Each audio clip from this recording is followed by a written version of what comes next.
Hello friends, इस video में हम डिस्कस करेंगे व्यावसायिक नैतिकता के बारे में। ये जो टॉपिक है फ्रेंड्स आपके बीएड से लिया गया है। तो इस टॉपिक से आपका क्वेश्चन पूछा जाता है कि व्यावसायिक नैतिकता से आप क्या समझते हैं। अध्यापन व्यवसाय के मौलिक मूल्यों एवं नैतिक दायित्व की विवेचना कीजिए।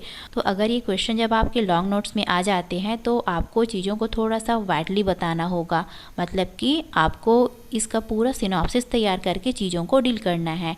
जैसे कि आपको स्टार्टिंग में इसका प्रस्तावना मतलब कि इंट्रोडक्शन बताना है, फिर उसके बाद व्यावसायिक नीति शास्त्र अथवा आचार शास्त्र का अर्थ बताना है।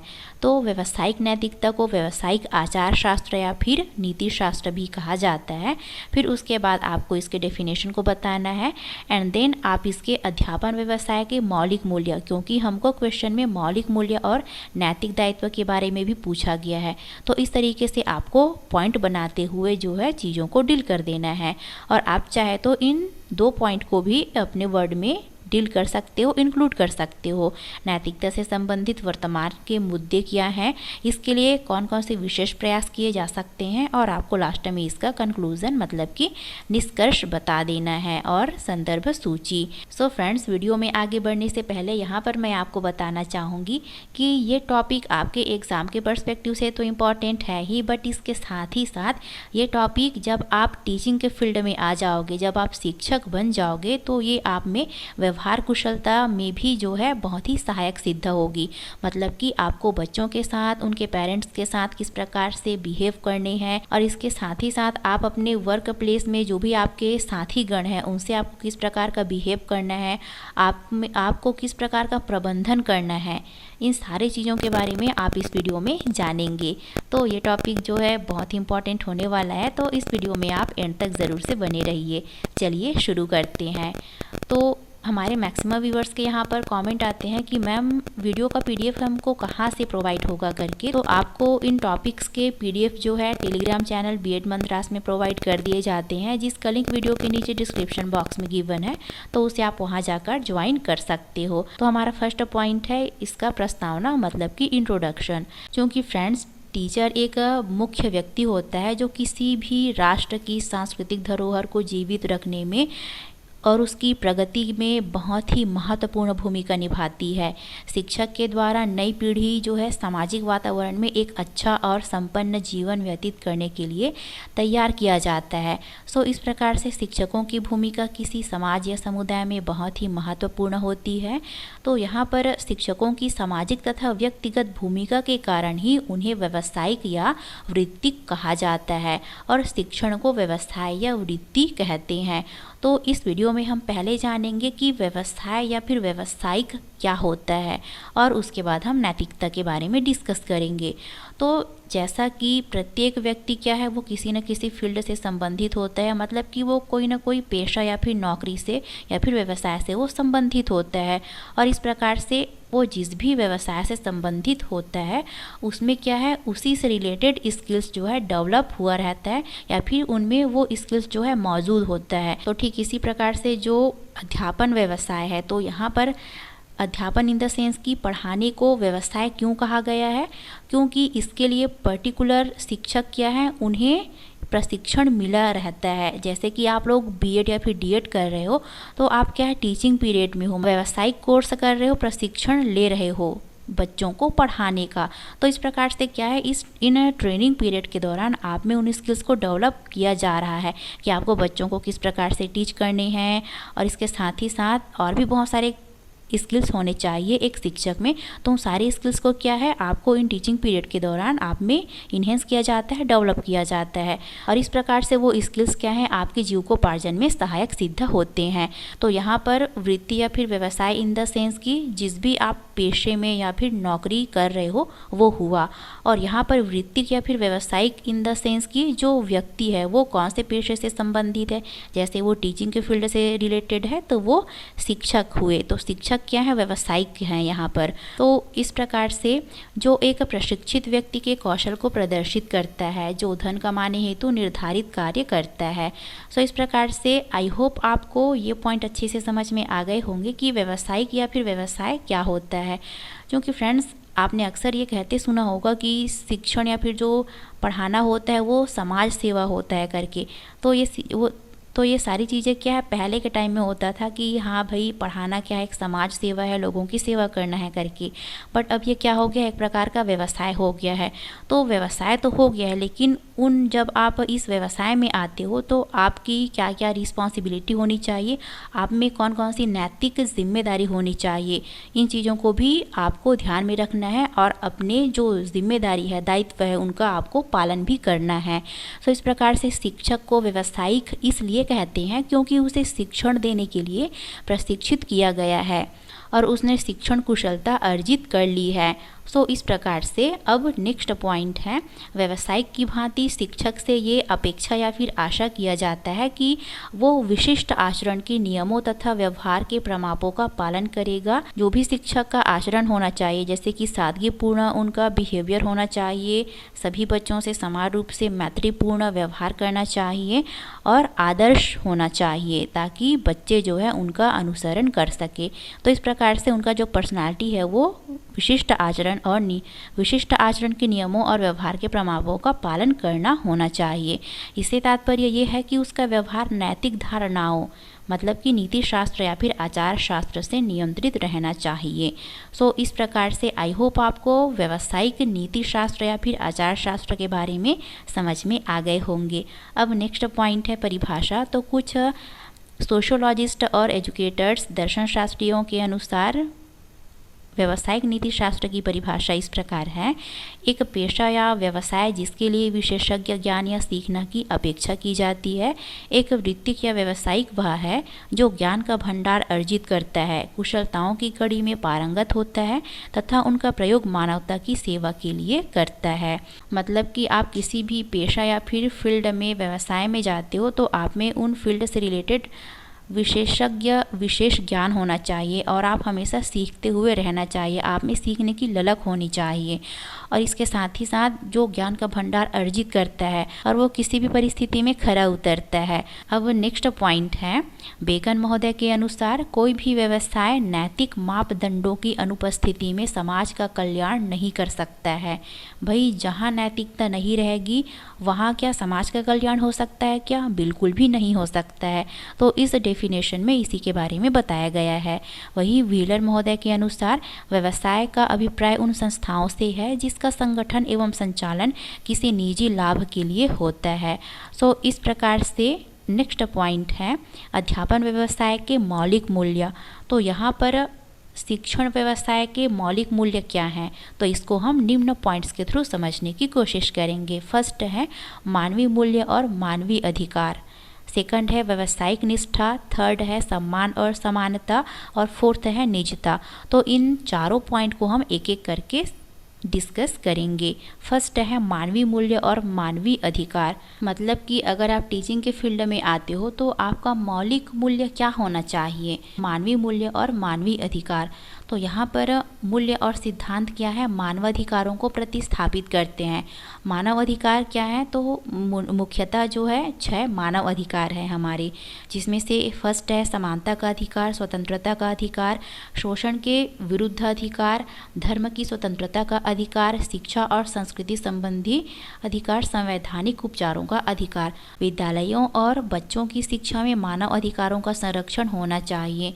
मतलब कि बच्चा जब किसी भी स्कूल में वो पढ़ने के लिए जाता है तो उनका जो मानवीय अधिकार है उनका हनन नहीं होना चाहिए, बल्कि उनका संरक्षण किया जाना चाहिए। सभी को समानता का अवसर मिलना चाहिए, स्वतंत्रता मिलनी चाहिए, शोषण के विरुद्ध उनका किसी भी प्रकार से शोषण नहीं किया जाना चाहिए। प्रत्येक बालक की व्यक्तिगत स्वतंत्रता, सुरक्षा और देखभाल के मौलिक अधिकारों का संरक्षण आवश्यक है। तो इस प्रकार से इन सारी चीज़ों को एक शिक्षक को ध्यान में रखना है और उसी के अकॉर्डिंग उन्हें बच्चों को शिक्षण प्रदान करना है।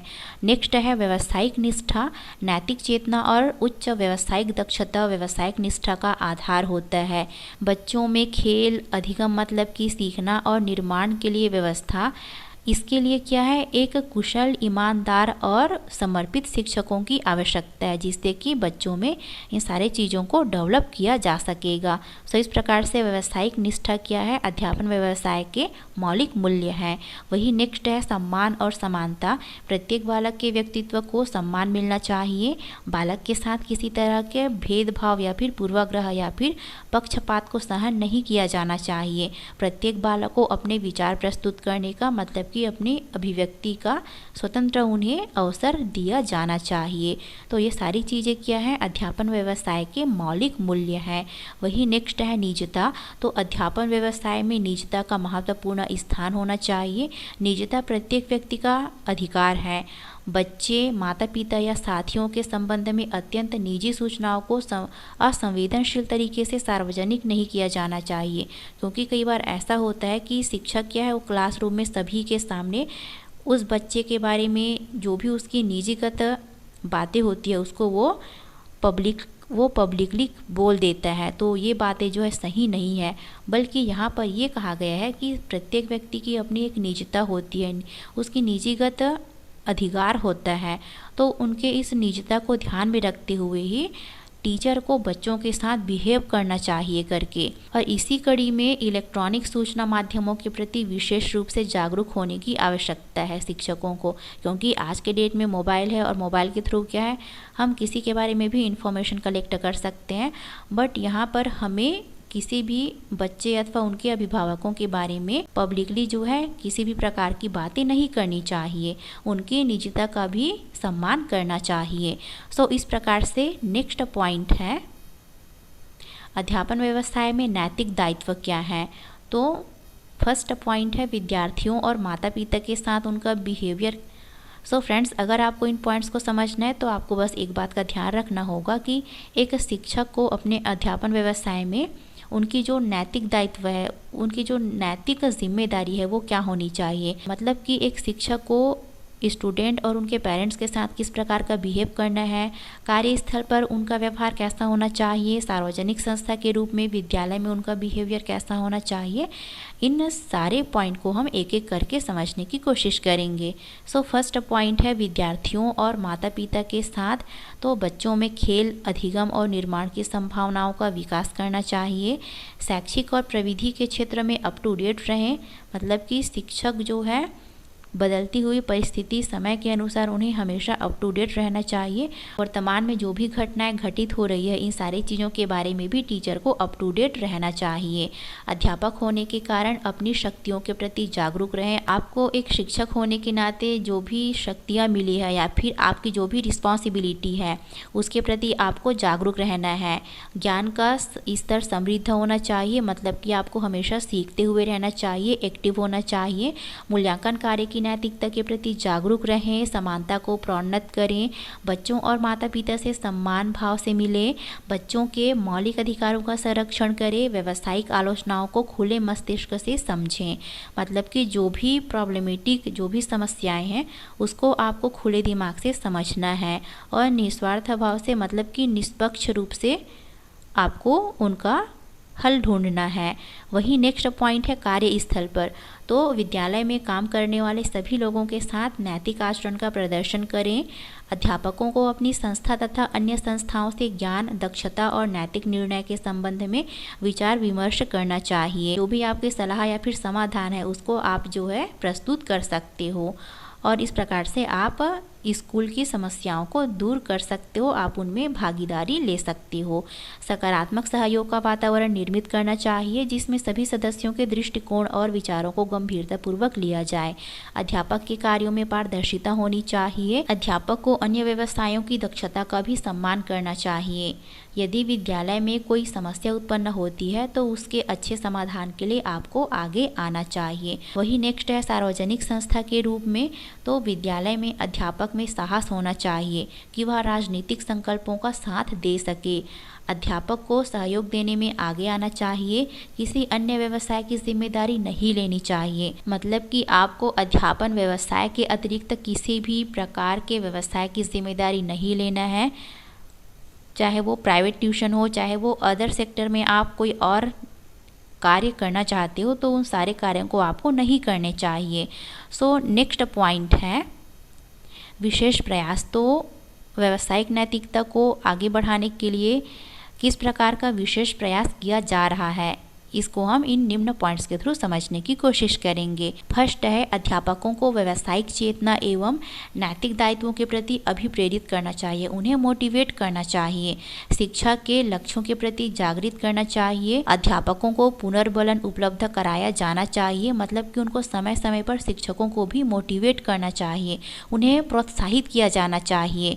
नैतिक कंसल्टेंट ऑफिस का निर्माण करना चाहिए, नैतिक सुविधाओं, नैतिक आचरण, नैतिक मूल्यों पर प्रशिक्षण कार्यक्रम उपलब्ध करवाकर, क्योंकि टीचर स्टूडेंट के लिए रोल मॉडल होते हैं, मतलब कि उनका जो व्यवहार है वो क्या है, आदर्श होना चाहिए, जिससे कि बच्चे जो है शिक्षक का अनुकरण कर सकें और उन्हें अपने विषय में अच्छी पकड़ होनी चाहिए।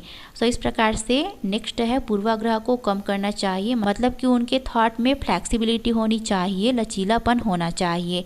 आपसी बातचीत से श्रेष्ठता और हीनता के मुद्दों को सुलझाना चाहिए। तो इस प्रकार के सारे जो है प्रयास किए जा सकते हैं और शिक्षक में अध्यापन नैतिकता को विकसित किया जा सकता है इन प्रयासों के माध्यम से। नेक्स्ट पॉइंट है नैतिकता से संबंधित वर्तमान मुद्दे, मतलब कि ये सारे पॉइंट क्या है, ये सारे कारण हैं व्यावसायिक नैतिकता में ह्रास के, कमी होने के। तो इस प्रकार से फर्स्ट पॉइंट है अध्यापन शिक्षा में भ्रष्टाचार होने की वजह से क्या है, हमें अध्यापन व्यवसाय में या फिर व्यावसायिक नैतिकता में कमी देखने को मिल रही है। तो इन सभी पॉइंट को हम एक एक करके डील करेंगे। सेकंड है शैक्षिक संस्थाओं का निजीकरण, राजनैतिक हस्तक्षेप, अध्यापक विद्यार्थी के संबंध में देखभाल की नैतिकता, पक्षपातपूर्ण मूल्यांकन, अध्यापकों की अनुपस्थिति, अध्यापक विद्यार्थी संबंध में सीमा रेखा। तो इसमें से फर्स्ट है भ्रष्टाचार। तो तेजी से भ्रष्टाचार ने नैतिकता का ह्रास किया है या तेजी से अध्यापन एवं शिक्षा में फैलता जा रहा है। एग्जाम्पल के तौर पर देखें तो परीक्षा में मूल्यांकन, प्रवेश के समय ट्यूशन को प्रोत्साहन, पदोन्नति में पक्षपातपूर्ण तरीके से बिहेव करना। तो ये सारी चीज़ें क्या है, व्यावसायिक नैतिकता में ह्रास के कारण है। वही नेक्स्ट है शिक्षा का निजीकरण। तो सन 2000 में जब गवर्नमेंट ने प्राइवेट स्कूल को स्वपोषित संस्था के रूप में पनपने दिया तो इसका बाजारीकरण सा खुल गया। कम वेतन पर टीचर्स को रखकर शिक्षा की गुणवत्ता को कम किया गया, जो कि आपको मैक्सिमम जो है प्राइवेट स्कूल में देखने को मिलेंगे। वही नेक्स्ट है राजनीतिक हस्तक्षेप। शिक्षा के क्षेत्र में राजनीतिक गतिविधियां हस्तक्षेप करती है और अच्छे शिक्षण व्यवस्था में बाधा उत्पन्न करती है, जैसे चुनाव में टीचरों की ड्यूटी लगाकर। वही नेक्स्ट है पक्षपात मूल्यांकन। मूल्यांकन पद्धति शैक्षिक उपलब्धता वैलिड और ऑब्जेक्टिफाइड होना चाहिए, मतलब कि उद्देश्यपूर्ण होना चाहिए और वैधता होनी चाहिए, किंतु ऐसा आजकल नहीं होता है, जिसकी वजह से अध्यापन व्यवसाय में नैतिकता का ह्रास देखने को मिल रहा है। वही नेक्स्ट है अध्यापकों की अनुपस्थिति। तो यूनेस्को के इंटरनेशनल इंस्टीट्यूट ऑफ एजुकेशन के अकॉर्डिंग भारत में 25% शिक्षक अनुपस्थित रहते हैं। अपनी गैर जिम्मेदाराना हरकतों की वजह से क्या है, अध्यापन व्यवसाय में नैतिकता में ह्रास देखने को मिल रही है, जिससे 22% इकोनॉमिक फंड में कमी आती है। सो इस प्रकार से नेक्स्ट है अध्यापक विद्यार्थी के संबंध की समय सीमा। तो इस पॉइंट को हम निम्न 2 पॉइंट्स के थ्रू समझने की कोशिश करेंगे। फर्स्ट है संप्रेषण सीमा रेखा। यदि विद्यार्थी को अपनी अभिव्यक्ति करने का उन्हें अवसर नहीं मिलता है तो इसके समय सीमा बढ़ानी चाहिए और व्यक्तिगत रूप से इसका निरीक्षण करना चाहिए, मतलब कि सभी बच्चों को समान रूप से अपनी अभिव्यक्ति की स्वतंत्रता मिलनी चाहिए और इसका जो है निरीक्षण करना चाहिए शिक्षक को। वही नेक्स्ट है शिक्षक और विद्यार्थी में प्रोटोकॉल है, जिसमें संवेगात्मक नियमन हो सके। अध्यापक विद्यार्थी संबंध की नैतिकता। तो अध्यापन व्यवस्था में आचार संहिता का पालन होना चाहिए। अध्यापक को अपनी कक्षा का वातावरण रचनात्मक बनाना चाहिए। सो इस प्रकार से उन्हें अपने क्लास का जो इन्वायरमेंट है उसको क्रिएटिव तरीके से बनाना चाहिए। सो आई होप आपको ये सभी पॉइंट अच्छे से समझ में आ गए होंगे। इस टॉपिक का कंक्लूजन ये निकलता है कि एक शिक्षक को बच्चों के साथ, उनके पेरेंट्स के साथ, अपने कार्यस्थल पर सभी के साथ समान व्यवहार करना चाहिए और सम्मान का व्यवहार करना चाहिए। बच्चों को रे बे तू इस टाइप का उनको नहीं बुलाना चाहिए, बल्कि आप उनको जो है बेटा जी या फिर जी करके भी बुला सकते हो। इससे क्या है, आपको बच्चों के बिहेवियर में भी चेंजेस देखने को मिलेगा। उनमें क्या है, आपके प्रति सम्मान का, आदर का भाव विकसित होगा। सो इस प्रकार से अगर हमको जब अपने अध्यापन व्यवसाय में नैतिकता को बनाए रखना है तो आपको जो है इन छोटे छोटे बातों का ध्यान रखना है। और जब आप अपने टीचिंग पीरियड में आएंगे, जब आप शिक्षक बनेंगे, तो ये सारी चीज़ें क्या है, आप में व्यवहार कुशलता विकसित करेगी। आप में क्या है, ये सारे क्वालिटीज़ होने चाहिए। आपको किसी भी परिस्थिति में हमेशा एक्टिव रहना है। कोई भी समस्याएं आती है तो आपको उनका समाधान ढूंढने की कोशिश करनी है, हमेशा आपको एक्टिव रहना है। और इस प्रकार से और भी काफ़ी सारे पॉइंट हैं जिसको हमने इस वीडियो में डिस्कस किए हैं। तो इन सारी चीज़ों को आप जो है फॉलो कर सकते हैं और अपने अध्यापन व्यवसाय में नैतिकता को बनाए रख सकते हैं। और इस प्रकार से आप अपनी समाज में एक महत्वपूर्ण भूमिका प्रदान कर सकते हैं। तो इसका PDF आपको टेलीग्राम चैनल B.Ed मंत्रास में मिल जाएगा, जिसका लिंक वीडियो के नीचे डिस्क्रिप्शन बॉक्स में गिवन है, तो उसे आप वहाँ जाकर ज्वाइन कर सकते हो। और आप नेक्स्ट वीडियो कौन से भी टॉपिक पर चाहते हो उसको भी आप कमेंट करके बता सकते हो। वीडियो को लाइक और शेयर कर दीजिएगा। चैनल पर पहली बार आए हो तो सब्सक्राइब करके बेल आइकन को प्रेस कर लेना, ताकि इस तरह के हेल्पफुल कंटेंट आप तक इजीली पहुंच सके। Thanks for watching.